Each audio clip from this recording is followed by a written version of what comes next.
ఐఐటిలో ఆ రోజులలో నేను అడిగిన అయ్యా నరేంద్ర మోడీ గారు ఒకసారి 42 మంది ఒకసారి 64 నాడు 84 మంది పోయినాం. ఆయన అడిగినాం అయ్యా మా రిజర్వ్ కావాలంటే కులగన చేయాలన్నాం.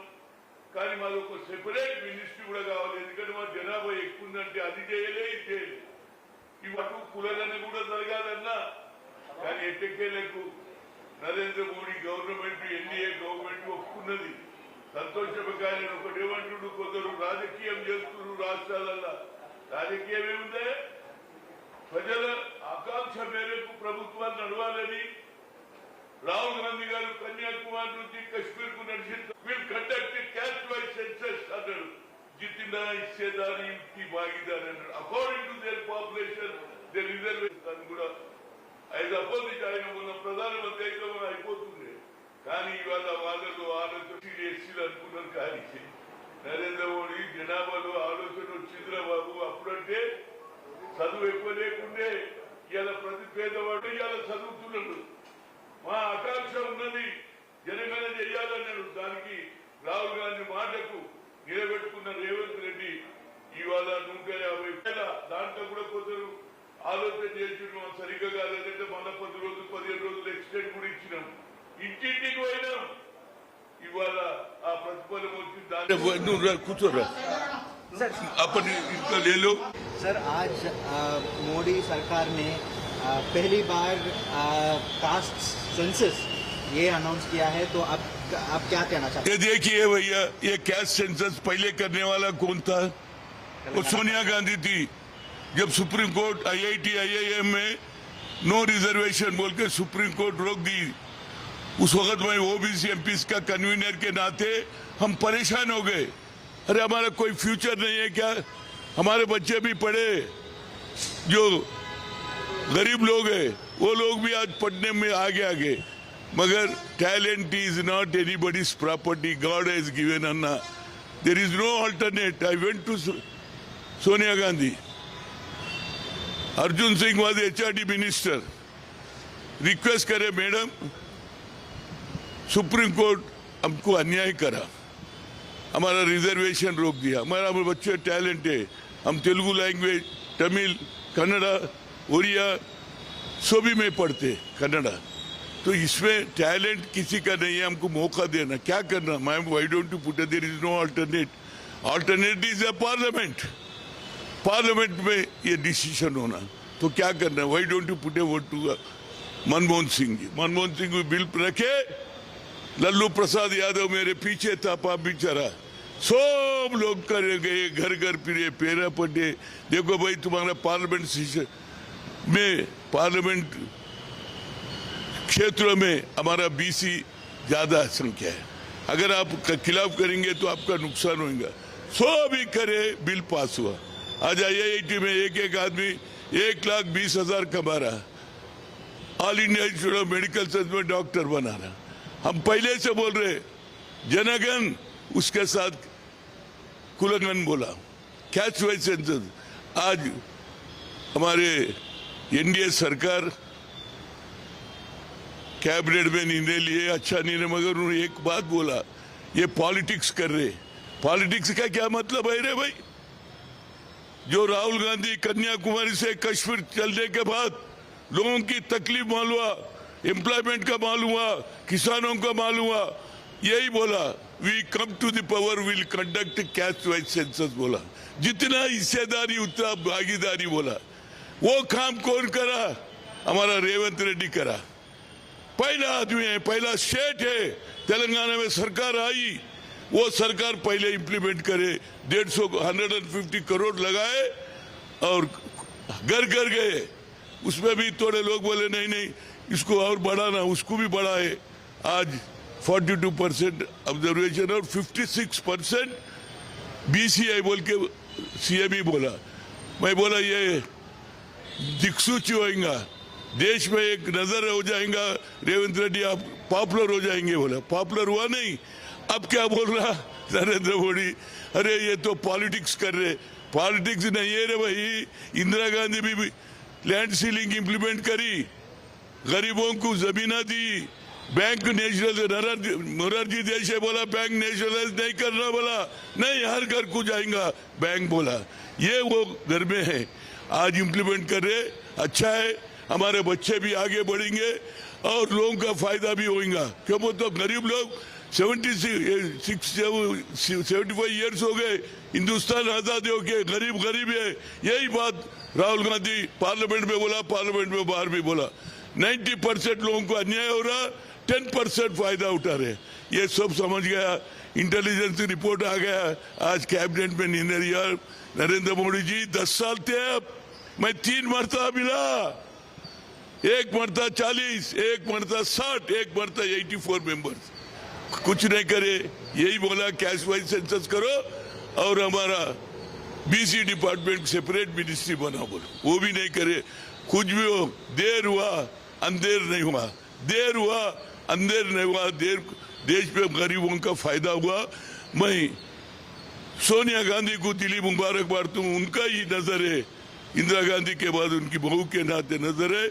आज उनका बेटा कन्याकुमारी से कश्मीर तक चलने के बाद उनको भी समझ में आया कैश वाइज सेंसस करना, जितना हिस्सेदारी होती भागीदारी, बोला ये अच्छा है। तुम जो स्टेटों में तुम्हारी सरकार है इम्प्लीमेंट करो। इवन ममता को भी रिक्वेस्ट करेंगे, ममता जी आप भी करो ताकि लोगों का फायदा होगा।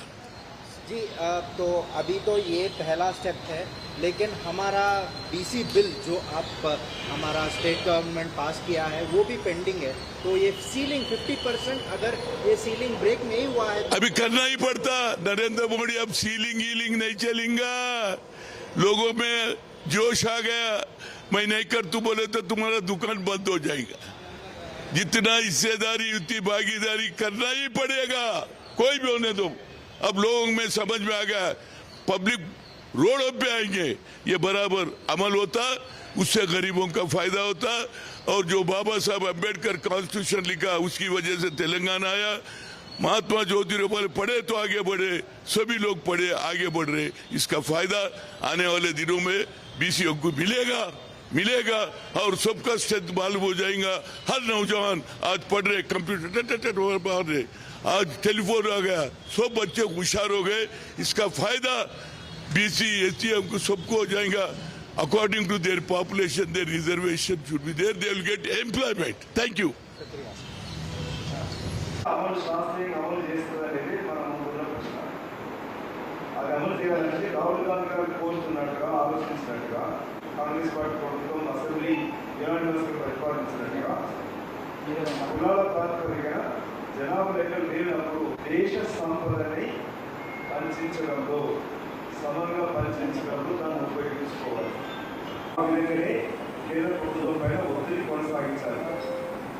లేకుంటే టీఆర్ఎస్ నరేంద్ర మోదీ గారు కూడా ఈ కులగణన చేపట్టేసేసి తన కుప్పిట్లో పెట్టుకొని రాజకీయ అవసరం వాడుతుంది. అది వాడిన పార్టీతోటి రాహుల్ గాంధీ గారితో చేయి కలపడి కేంద్ర ప్రభుత్వం పైన ఒత్తిడి తీసుకొస్తూ రేపు జరగబోయే కులగణని శాస్త్రీయంగా భారతదేశంలో 75 సంవత్సరాల నుంచి అమెరికాకు వదిలి కలిసివేయబడతా ఉన్నాయి. దాన్ని పరిశీలించడంలో బీసీల యొక్క అభివృద్ధి అంటే దేశ అభివృద్ధిగా ప్రచారం జరగాలి. 20% దాకా ఉన్న జనాభా దేశ అభివృద్ధిలో భాగస్వామ్యం వాళ్ళు పంచుకున్నప్పుడు అది దేశ అభివృద్ధి ఎక్కువవుతుంది. రాజకీయ పార్టీలు ఇది బీసీ కులగణన అంటే రిజర్వేషన్స్ కొడుకుంటున్నారనే దుష్ప్రచారం చేస్తా ఉన్నారు. రిజర్వేషన్స్ కన్నా ఇంకా ముఖ్యంగా దేశ సంపద పంచాలి, పంపకం జరగాలి, దాంట్లో వాటాలు సమర్థించినప్పుడే సమగ్రమైన నిజమైన దేశాభివృద్ధి జరగాలి, దేశం బాగుంటుంది. తెలుగుదేశం పార్టీలో ముఖ్యమంత్రి అయ్యే అవకాశాలు లేనని తేల్చినప్పుడు పదవి రానప్పుడు బిడ్డల ఆకాంక్షని అడ్డం పెట్టుకొని అమరుల త్యాగాలని సొంతంగా వాడుకొని ఉద్యమంలో టీఆర్ఎస్ తెలంగాణ రాష్ట్ర సమితి అని పేరు పెట్టుకోవడం సాక్షాత్తు అసెంబ్లీలో చెప్పిన విషయం, అది చరిత్ర. ఎవరు కాదనలేరు, రాయలేరు. కేవలం సోనియా గాంధీ వల్లనే. Sir the cabinet, the central government's decision to go ahead with the caste census. Well, does this move surprise you? What is your reaction on that? No, it is the demand by leader of opposition for the past 10 years. The only way the country can progress when the people of this country, based on their caste, their strength, the assets of this country equi-distributed, then only the country will progress. So in that context, he has been asking for a caste census for the past 10 years inside the parliament and outside. With his advice and vision, the Telangana government, Shri Revanth Reddy as Chief Minister, has implemented caste census and passed an unanimous resolution to the central government to implement 42% reservation for the OBC community. Today, we will welcome the decision of the central government, include the caste census in the national census.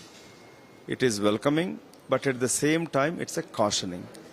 We have two proposals in front of the central government. One is implement the 42% resolution passed by the Telangana state to implement that reservation and accept it and get it approved by Her Excellency, the President of India. Second, don't keep this caste census like the TRS, BRS party, Mr. Chandrasekhar Rao did it. He used it for his political purpose, seeing the strength of Yadavs or other community, not giving them education but giving them goats and buffaloes. He manipulated, used it for political purposes. What Mr. Rahul Gandhi is asking and demanding is, do the caste census and distribute the wealth accordingly. Jiski jitni abadi, utni haq. This principle has to be implemented after the caste census when center is complete. Sir, obviously apart from this 42% bill that is pending with the central government, there's also rising demand for the ceiling of the reservation to be broken above the 50%. Do you think that should be the next step? Yes, central government keep on talking about the 50% ceiling. That should go. And the Telangana State Assembly's resolution increasing reservations to 42%. Even the Bihar state government also has sent the proposal, the reservations coming up to 69%. Tamil Nadu state, Kerala and Karnataka also have the reservations over 50% ceiling. Honorable Supreme Court has said it many times. If any scientific empirical data is provided, the reservation ceiling can be extended beyond 50%. The 10% EBC quota, which is implementing now at center, that itself is an evidence of crossing 50% ceiling. You already have 60% of reservations totally. So the EBC, economically backward forward community, is also a necessity. So the 50% ceiling doesn't hold any water anymore. That has to go. And as we demanded, the Telangana state has not only did the caste census, but also implemented increasing the reservation. SC, STs by constitutional right, proportionate to their strength, that will be increased. It is the question only for OBCs. So this should not be used for political gain or political purpose. It has to be implemented for the benefit, betterment of the OBCs. Strengthening OBCs is strengthening India. This should not look into in a narrow lens of caste.